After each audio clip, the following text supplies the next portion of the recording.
Maparidzirani kuti vatendoka.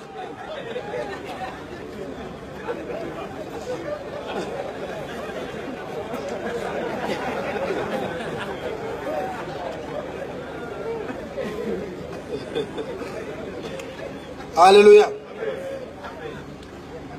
Ndakati MDC inosemesa unhu hwayo. Vanatenda Biti nana Job Sikala kana vachikampeni vanenge vachiti ma MPs eZANU-PF imbavha. Asi kana vabatwa vanohaya ma MPs MDC kuenda kukoti. Yes. Gideon Gono akahaya tenda Biti kuenda kukoti. Ignatius Chombo akahaya Love More Madhuku kuenda kukoti. Job Sikala ari kuhaiwa nana Superman Wanzira. You are not a person of integrity. Yes. You are a political prostitute. Yes. Munhu anofanira kuve nestandard yaanoti aya ndo maprinciples angu. Yes. MDC neZANU-PF mapato anopikisana. Imi muri kuti we are a government in waiting. You want to solve corruption iri kuitwa nevavo. Asi kana munanga gwa kuti vakaba ngavaende kukoti, imi ndimi munoti uyai tikuendesa tonokumirira musaende kujeri.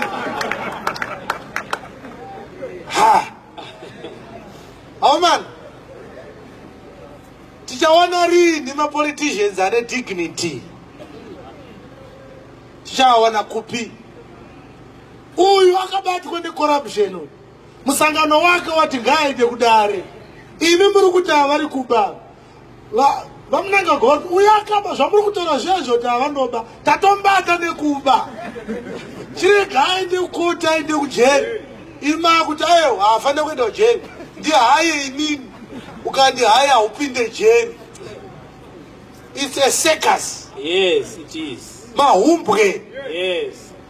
But not in Biti, they must be ashamed of themselves. Yes. Yes. How do you, as a leader of an opposition party, represent a corrupt government official from the ruling party? Where is your dignity? Saka usika opposition. Yes. You are part of the ruling party. Yes. No mamuru kuti vachachinja nyika iva vava. Bete. Funzari pasaidi pakuti ndivo here vamuri kuti vachachinja nyika ava. Makoronyera iwa yaya. Anoda mari kusvikira atengesa ma-ethics. Enda pa-South Africa. Unoona kuti ma-MPs e-DA ne-EFZ vanoita here zviri kuitwa nema-MPs e-MDC kana ari ma-criminal cases. Azviitikisa izvozvo. Yes. Yes, zvinonyadzisa. Zvinonyadzisa. Kana vakundwa ma-elections votanga kuti hatisi kuzotakundwa nei. Imi muchita zvinhu zvakadai. Izvo zvandiri kutora izvi. Zvinhu zvamungadai makaonawo imimi. Yes. Mukatonoti ava vanhu vakadzungaira. Havasi kuziva zvavari kuita. Kana uine chaunobhelievha, you must forsake even certain benefits. Yes. To stand up for what you believe. Munhu kana ari corrupt. Even akauya as a private citizen, toda kugaya mundirepresent. Unofanira kumupindira kuti no. Msangano uyo wakanga uchishandira wakazoba mari uri uyo. Ndo wandoda kutoreplace weni. Yes. Ndikakurepresenta mukoti even ndiri a lawyer. Ndiri kucompromise integrity yangu as a politician. Yes. I cannot represent you. Look for non-partisan lawyers. We have plenty of them in this country. Hallelujah. Amen. Hey, I want to talk about the shadow one. Do you grow right? Yes. Hey, what's up, so? Could you tell the opposition party as China? Each opposition, you're going to Bete. I opposition.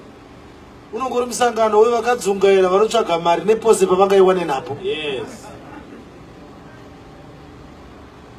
Ini ndikanga ndiri mukadzi wako ndinokuti murume wangu unoda kusapota musangano upi.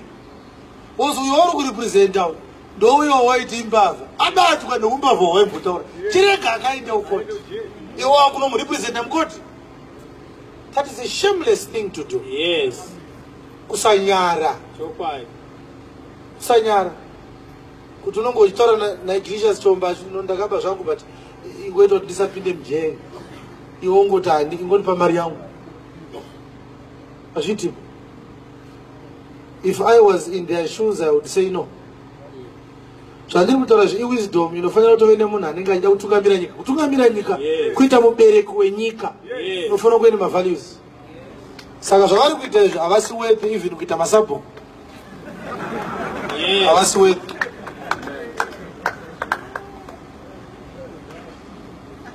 Saka uchiona vamwe vacho vanobhotiza musangano voti musangano wakadhakwa vozodzoka vamadeputy kushayiwa njere ikoko. Kana uine chaunobhelievha you must stand for what you believe even when it is inconvenient to do so.